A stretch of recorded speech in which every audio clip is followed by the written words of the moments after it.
I think we're going to look back on this moment this week as a watershed moment in history. It's quite shocking that half of humanity has lost its basic rights. I think most people have not given up, but it's going to take work. This is a moment of reckoning, and we all have to really ask ourselves, what kind of world do we want to live in?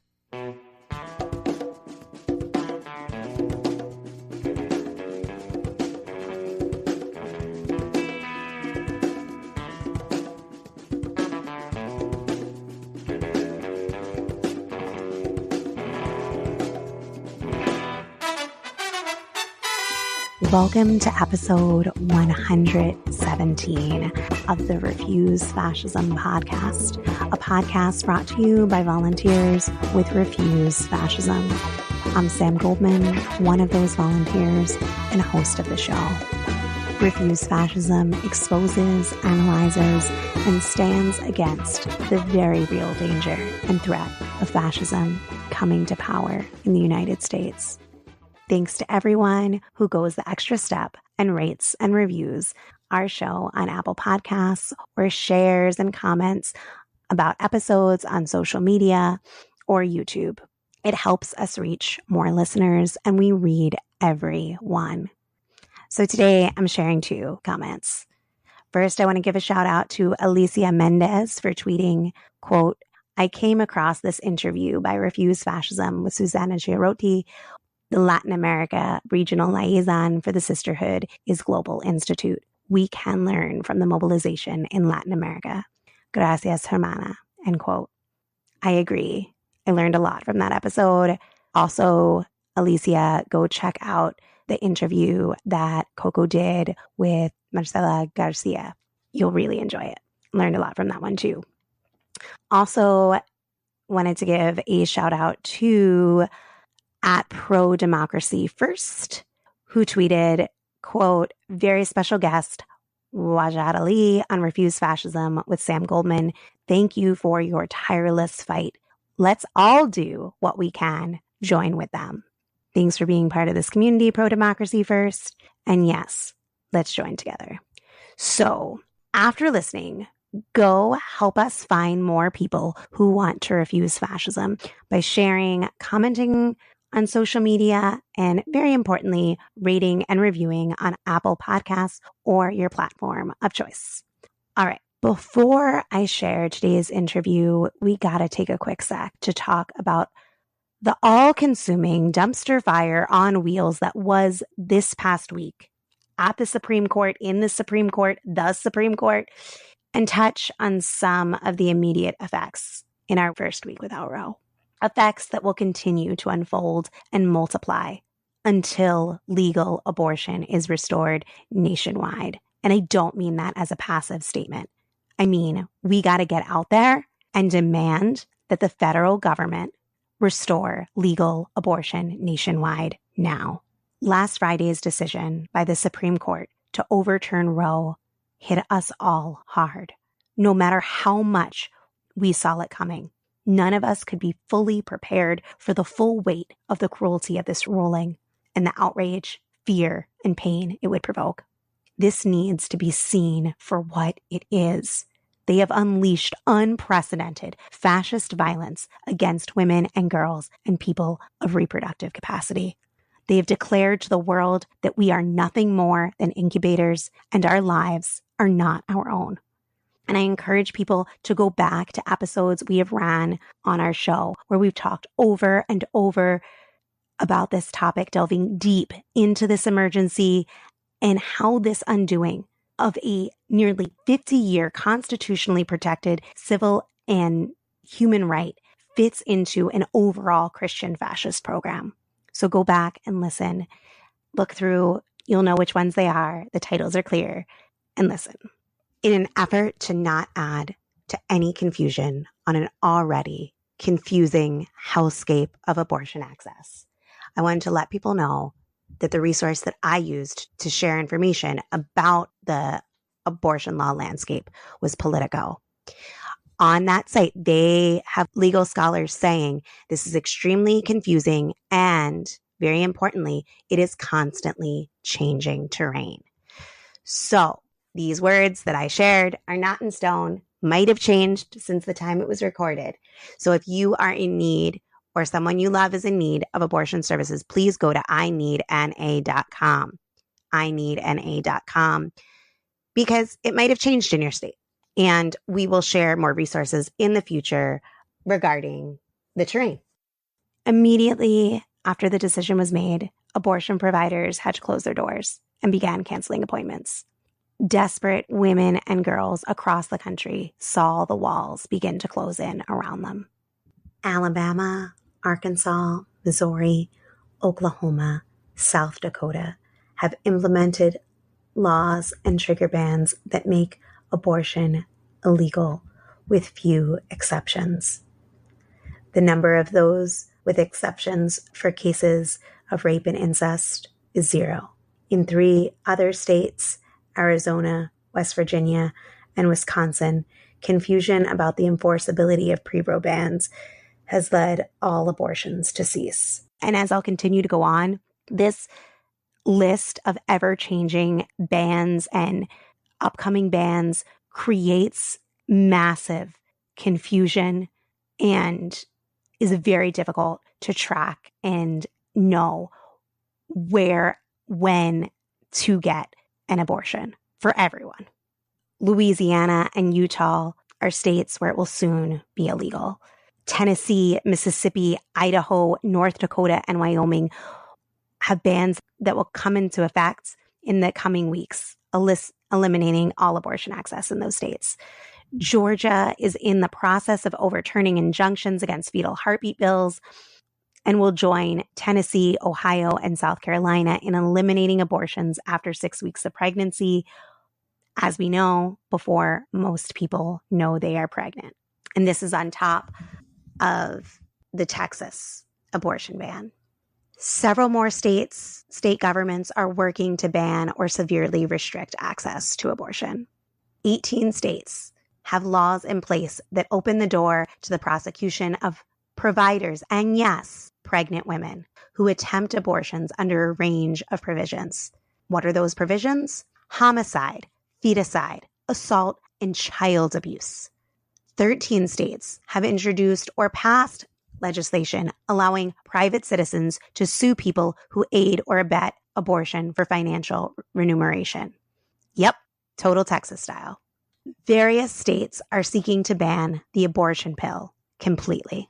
In Kentucky, a restraining order is allowing abortions to continue temporarily amid an ongoing lawsuit, but it is unclear how long the injunction will hold.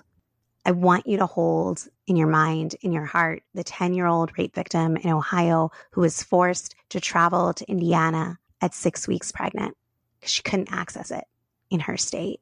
The doctor, I want you to keep her in your mind, in your heart, commented to the press that, quote, "It's hard to imagine that in just a few short weeks, we will have no ability to provide that care," end quote. And why did she say that? Because in Indiana, they are petitioning for a special session to get back early to outlaw abortion.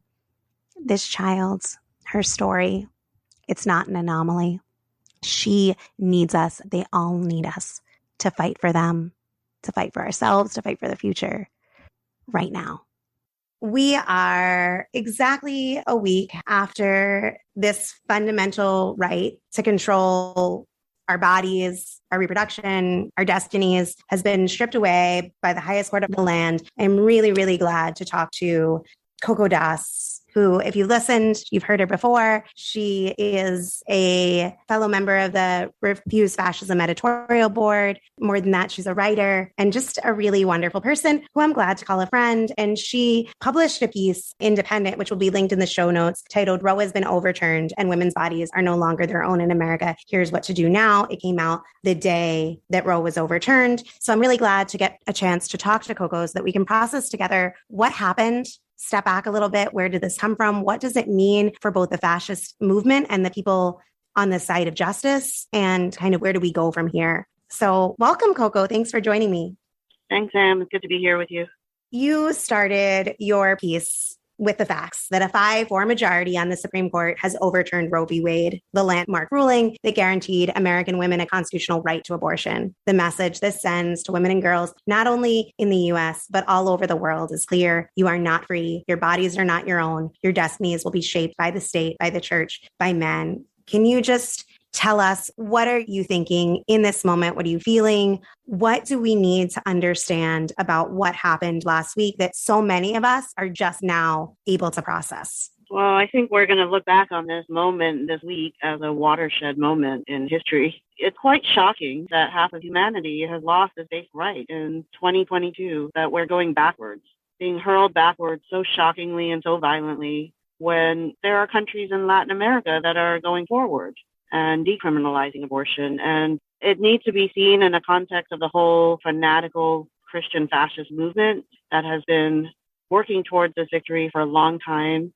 We have to put it in the context of this court that was transformed by a fascist president, Donald Trump. And I think the January 6th committee is, only proving what we in Refuse Fascism had been saying since December 2016, that this was a leap in fascism, and that lawless fascist president was the one who got to transform the Supreme Court and bring us to this moment where this ruling has come down, and along with a spate of other rulings that are basically telling you their program that your rights don't matter. Even the earth doesn't matter. Even the fate of humanity just doesn't matter. People are making comments about how the Supreme Court is bringing on the end of the world. And it is alarming, and it is very serious, very dangerous. And I do think that we're things coming to a head. On the other hand, I do think that it means something. It matters that Rise Up for Abortion Rights has been organizing to stop the Supreme Court from overturning Roe since January, that you all were in front of the Supreme Court for 2 weeks, that there were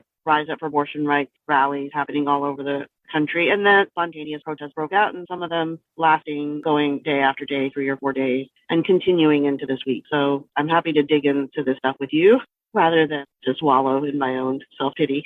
Yeah, the wallowing makes sense. I said to someone that was interviewing me earlier, I was commenting on the emotion that she heard in my voice. If you are not furious, if you are not sick at heart and really, really sad, not just for yourself, but for humanity right now, you have either normalized this shit already, which what?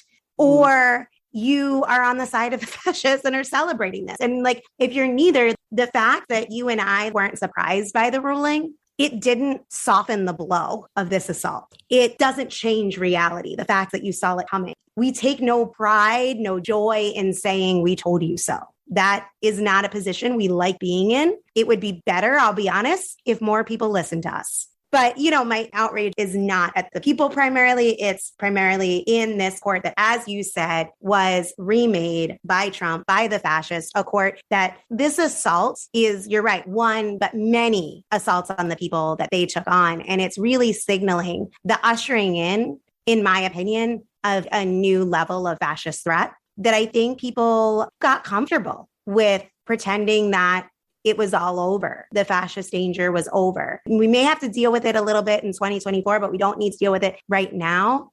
Do you feel like that's a fair assessment? Maybe you see it different. No, I agree. I think the way that the institutions were being transformed, the way that the federal courts were being transformed, one of the big things that Trump's base was celebrating him for was the fact that he was transforming the courts. The record number of judges getting appointed, the 3 Supreme Court justices getting appointed. And it's sort of that was his main job and he did it. Then it's the victory continues even with him out of office. Not to mention the fact that he hasn't been even indicted or prosecuted for actually, inciting the January 6th riot. So I do think that people got comfortable because I think they didn't really want to confront the fascist threat in the first place. They didn't understand that what fascism does is it transforms all of government and society. And so you don't have the same institutions you had. You don't have the same courts. And so the way I'm kind of thinking about it right now is that fascism has consolidated in different parts of society. Maybe hasn't been through all of government, but there are places where it is really consolidated. The Supreme Court was one of them, certain school boards, certain states. I would say Texas is really on the way to fascist consolidation, very close. Basically a one-party state. Yeah, so, Texas, yeah. Absolutely. And then Florida, I think I might put in that same category. or a similar category. Those are also the two states where the governors also have their eye on national office.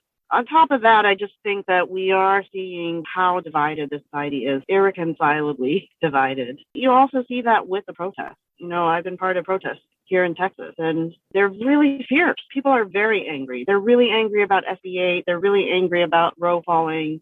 And there is a sort of visceral anger that's to the point of, we're just not going to take this anymore. And it's not spread widely enough. There are still too many people sitting back and not coming into the streets.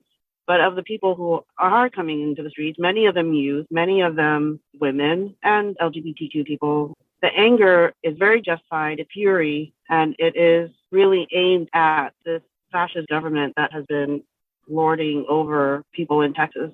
And that's like causing atrocity after atrocity after atrocity. And within that, there is some potential for something positive to break out of this, but not without struggle. We are in for the fight of our lives.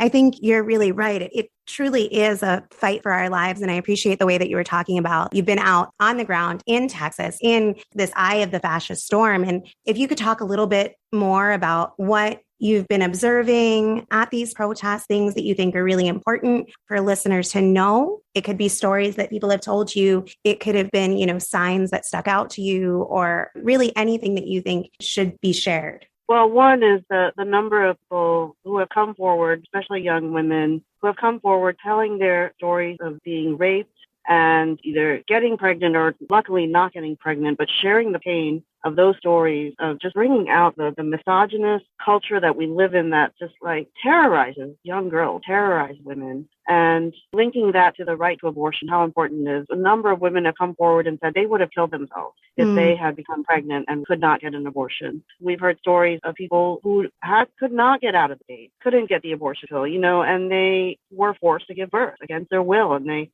feel like surrogates, they feel like property. There's been a young woman who was in an abusive relationship. She said she was raped every day of her marriage and gave birth to 2 children, and then was ready to get out of the marriage and became pregnant. And at that point, she left. She went to a shelter, and she got an abortion pill. And she said that abortion pill saved her life because the abusive husband said, "You can't leave. You're carrying my child." And she was able to say, "No, I'm not." And she was able to get her kids out of there and get out. And she's been really courageous telling her story. So there's been a lot of those kinds of stories. There's been trans people who have come forward saying how important it is for them to be able to have the right to abortion without stigma. There have been men who have come forward saying that they're speaking up for their daughters. They're afraid for the lives of their daughters. And just people from all walks of life, all different ages. On the Friday of the ruling, there was at least 5,000, maybe 10,000 people out there with us. We had a massive march. On the next day, we took pots and pans and we banged them in the streets. And, it was still, I would say, more than 1,000 people. I'm very bad at crowd count, but just like we spread the fury through the streets.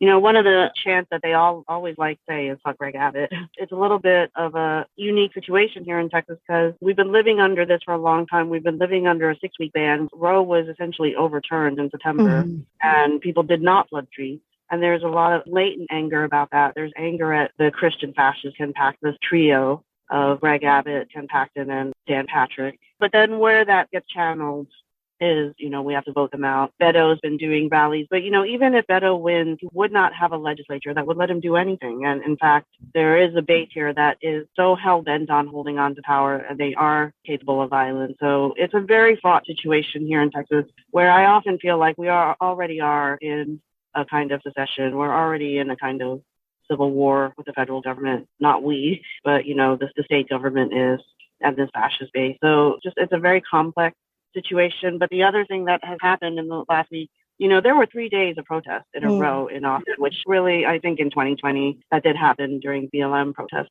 And then protests continuing into the week, a lot of protests planned, called for this weekend, July 4th weekend. People really recognize howling irony of letting this country celebrate freedom and independence a week after women have lost the right to their own bodies. And then we've also been getting messages from all over Texas, different towns, different places where people are taking to the streets in ways that really they weren't doing before, and in some pretty conservative parts of town. We also did a rally with some youth in a conservative county, a suburb of Austin, and the support we got was incredible. just everybody honking. You really do see the pro-choice majority out there when you stand up and you show people where you stand. So, it's been interesting. It's been complex, and I can't tell you. It's been a mixed bag, sure, of some exhilarating moments and some really heart-wrenching moments. A lot of what you were saying was resonating with me, especially at the beginning. I was in front of the Supreme Court, and every day at higher and higher frequencies, I would hear more and more stories of the rape culture in this country, the all around patriarchy, in particular, rape, including childhood rape. And I brought that up because there's every reason, a just reason for an abortion. There is something, though, to recognize about how they are able to now get through any ban without rape or incest exemption and it not be a thing. It is just normal protocol and something that is now like being normalized. So that was something that stuck out to me. And I appreciated you going through the different ways that people are rising up and speaking out and taking action.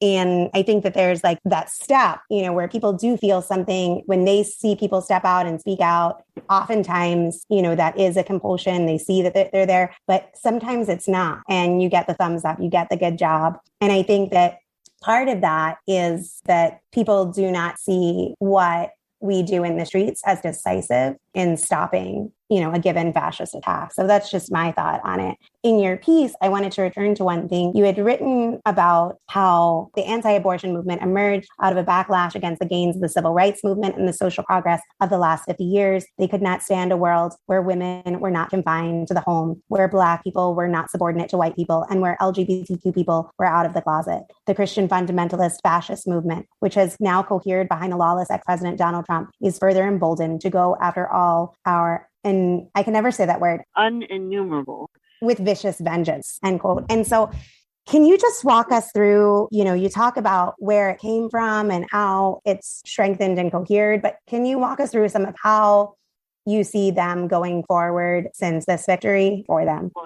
Well, one is just in their smug gleefulness, which I just can't stand on a gut level, but Ken Paxton saying that the Fall of Roe should be a national holiday, that immediately pre-Roe laws went into effect in Texas. Abortion was already banned. Abortion clinics were shut down immediately in, I can't remember how many states, but Texas being one of them, Oklahoma. We can look up the list and put it in the show notes.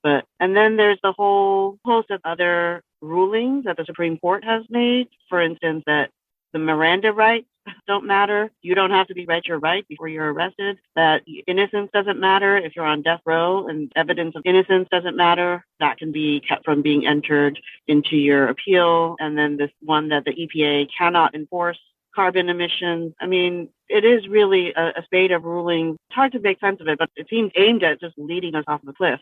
It's aimed at a more blatant dictatorship, I guess, under this capitalist system of, which is basically what fascism is, where the elections and the will of the people really don't matter. And that's then what is just being strengthened and emboldened all over the country in these red states. I don't know if I really answered your question, but it's hard to see how to stop them now. And, for a while we were saying it's much easier to keep a law on the books than get a right back after it's been taken away. We know that, and they know that. They're not planning on giving this right back to us very easily, or any of the other rights they're taking away. This is a huge victory. It is a massive victory for the fascist side, and particularly that Christian fascist side, and one that is energizing to them and very demoralizing to the people, unless we really, really, in our massive numbers, because we are actually in the majority, unless we can stand up and change this trajectory.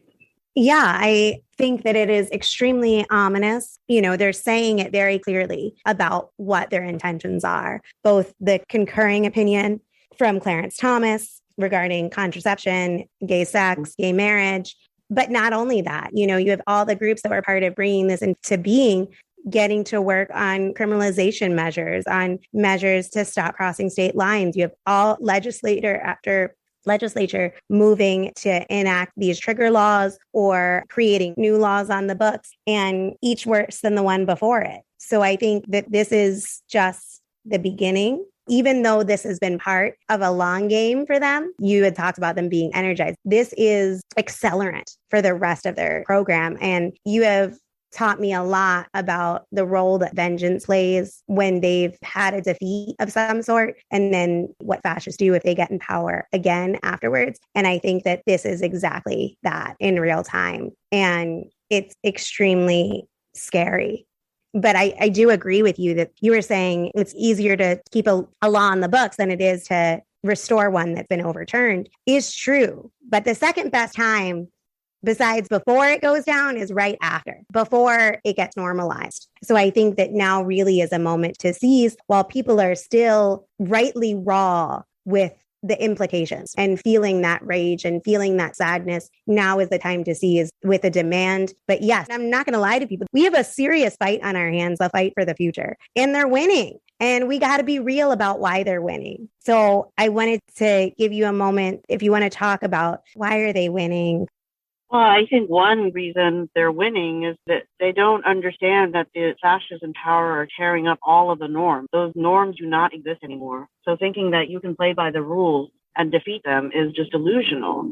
The White House has shown us, even if you vote them out, you can't vote the fascism out. And so if you're just sitting at home and you're thinking all you have to do is go to the ballot box, this is what the Democratic Party has been telling people. For months, the Roe is falling. Just, we're going to hold them accountable in November. It's too late. And people should have understood that that was going to be too late. They did not call their base into this. When Rise Up for Abortion Rights started, what did all these so-called pro-choice organizations tied to the Democratic Party do? Did they join us? Did they say, this is worth a shot? Let's flood the streets. Let's try what they did in Latin America and let's see if it works. No, they didn't. They either ignored us or they kept preparing people for the post-Roe reality. Even after the leak, instead of saying, okay, this is a chance, we have a window of time to really stop this, prevailing message I got was, well, this just shows that we were right all along. Roe is going to fall. I mean, just a complete helplessness was a huge contributing factor to why we lost. And it's very heroic that people did get in the streets with us. But, I got to say, there's some responsibility to all the people who knew what we were doing and for whatever reason just decided that, they were going to stick with this losing strategy of preparing for a post-Roe world. That's one reason. I'm sure there are others. So I think I'm not just saying this as somebody who helped initiate it and was in the streets. I think that we did make a difference and we lost. Both things can be true. It mattered that there was a force out there that was calling on people because there was a chance that we could have changed this outcome. And when it happened last Friday, what would people have heard? What would people have seen if we weren't there? I think is really worth reflecting on. So I did just want to join with that statement. And yeah, so we, as members of Refuse Fascism, have thrown really deep into this fight because it is a major battering ram and linchpin for this whole fascist program. And we're seeing the effects of it right now. We're seeing the effects of a stacked fascist court. We're seeing it, and we actually need to carry the struggle forward. And this struggle being around demanding that the federal government restore abortion rights nationwide. And in the midst of this, we've been hit with an attack, outright slander from people who call themselves a coalition of grassroots organizers. I mean, it's shameful. It's disgusting at a time when actually tens of thousands of people were in the streets with Rise Up and looking to us for leadership, which we provided. Without the Austin chapter of Rise Up for Abortion Rights, I don't know who would have been there to lead the thousands of people who poured into the streets in Austin. The same thing happened after the leak. It just so happened that there were organizers here who were ready, had the analysis, and were able to give people the guidance. And it was gaining momentum. And I'm not saying it won't gain momentum again, but the timing of the attack, the outright viciousness of it, and the way that it spread in the culture where people are not trained well in epistemology. They're not trained well in how to know what's true. They are not trained well in how to look at evidence. And, an accusation online becomes guilty verdict, right? So it had really, really damaging effects. At the same time, there are all these people out there who also don't know what the hell is going on. You know, they are completely unaware of any of this going on. It's a very small section of the so-called movement. You know, part of who has been flooding the streets are not people who are movement active. They have not been in the streets. A lot of these young people, especially, just found their way in protest, just came active. Some of the the families that have come out, they're not considering themselves activists. They just are in the streets at the right time because that's what's needed. So, I personally came under attack. I'm sure you did. And, it's just not how you treat people. People who are really standing up for humanity, who really care about humanity, who are fighting for humanity. And I think that it reeked of desperation. I don't know if we need all of this analysis, but it really reeked of desperation. These are groups who stood aside. They didn't do what was needed, and we need to call that out. They didn't join us. They didn't try to stop Roe from being overturned. I don't know how you can feel good about being part of that attack on the only organization that was actually bringing people into the streets to stop a horrible nightmare from unfolding all over the country. I don't know how you feel about that. Yeah, there was one person who had commented, I had started listening to their podcast, but now I know the truth. And I felt like, did what you hear on the podcast, like, this is the truth. What you hear when you come to a protest, what you hear when you listen to the podcast, what you hear when you talk to us on the streets, what you see on our website and our social media, that is our record. I do think a big part of it is this anti-communist hysteria, because, the main target of the attack was the RSP and Bob Avakian, and Sarah Taylor, who is on the editorial board of Refuse Fascism, was a key initiator of Rise Up, identifies as a RevCom, as a follower of Bob Avakian. So that frenzy, that hysteria, I mean, it's so deeply rooted in not only in the history of this country, but in movements, social movements. And it's just like when all you have to do is say these buzzwords and it's the mob mentality things in. I mean, and it is something I found here, where their actual experience with us meant absolutely nothing when this hysteria started.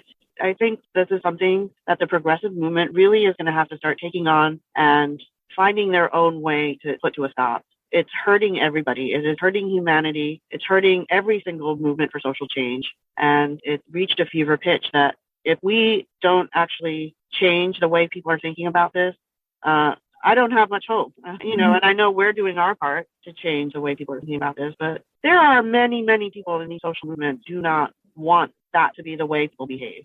So this is an invitation to all people of principle, all people who refuse fascism, to actually step up and speak out and use your voice and platform and network to most fundamentally share the demand that Rise Up is putting out in the world. But as part of that, to condemn attacks and slander and lies that are being put on Rise Up for abortion rights. And in a way, it's also put up against us and us being refused fascism, and say this kills movements. This kills the fight at a time where the fight is needed more than ever.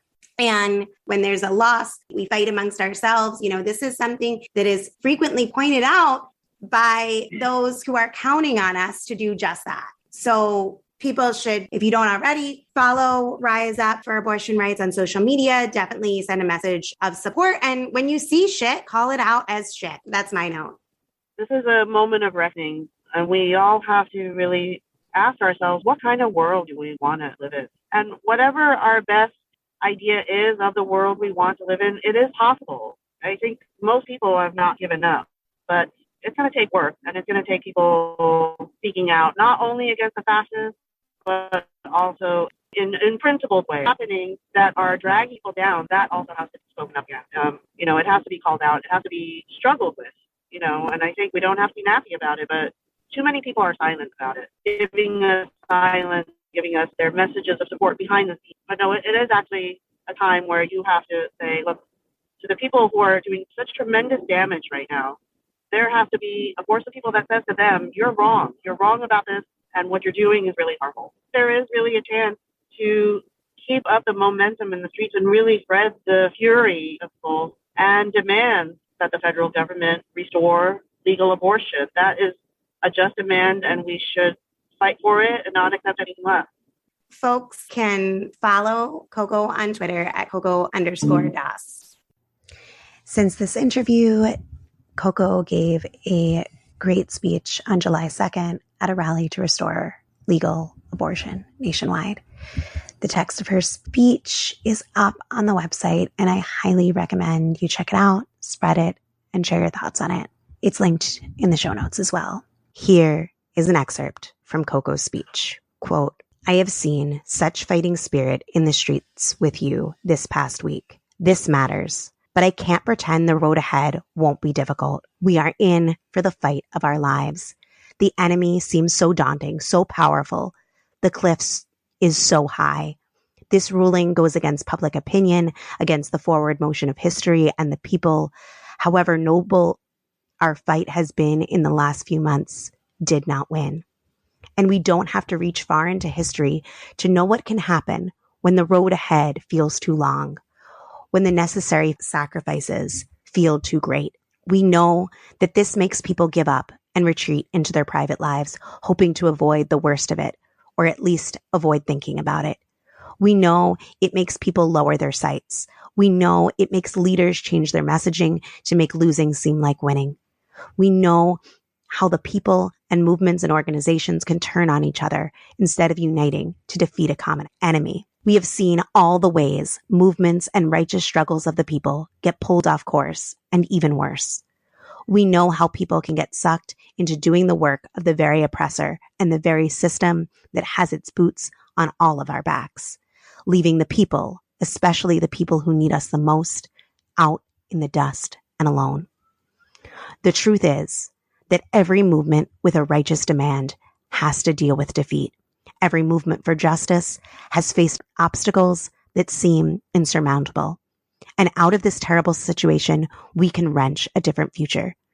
But not as we are now. We are too few. We are too easily set off course. We are too mired in a culture and ways of thinking that drag us down into the gutter instead of lifting our sights. As a people, we have to change. We have to find our fighting spirit. We have to have strong principles. We have to cast off old prejudices. We have to be better at debating ideas and dealing with disagreements. There's a lot we have to learn. But we do all this through the struggle.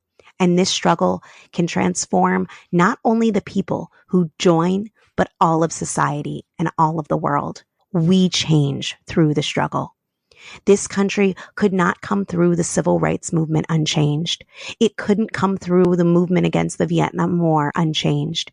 It couldn't come through the women's and gay liberation movements unchanged. This upheaval, this rupture that rocked us to our core is exactly what the fascist movement had to come back from over the last 50 years, and exactly what they fear happening again. They fear us rising up, and they fear us becoming a new people as we do it. So let's do it. We can stop them. We can win this right to legal abortion back for the millions of women, girls, and other people who cannot be free without it. We can turn this around, not as the people we are now, but as the people we become through this struggle, end quote. Visit riseup4abortionrights.org to get involved in actions demanding legal abortion nationwide now. Thanks for listening to Refuse Fascism. I want to hear from you. Share your thoughts, questions, ideas for topics or guests, or lend a skill. Tweet me at Sam B. Goldman, or you can drop me a line at Samantha Goldman at refusefascism.org, or go ahead and leave me a voicemail by visiting anchor.fm/refuse-fascism and hit that message button. Want to support the show? It's simple. Show us some love by rating and reviewing on Apple Podcasts or your listening platform of choice. And of course, follow, subscribe so you never miss an episode. Chip in to support our pod and content creation to help people understand and act to stop the fascist threat. You can donate by visiting refusefascism.org and hitting the donate button. Thanks to Richie Marini, Lena Thorne, and Mark Tinkleman for helping produce this episode. Thanks to incredible volunteers. We have transcripts available for each episode. So be sure to visit refusefascism.org and sign up to get them in your inbox each week. I know, we owe you last week, but come on, it was a week. We'll be back next Sunday. Until then, in the name of humanity, we refuse to accept a fascist America.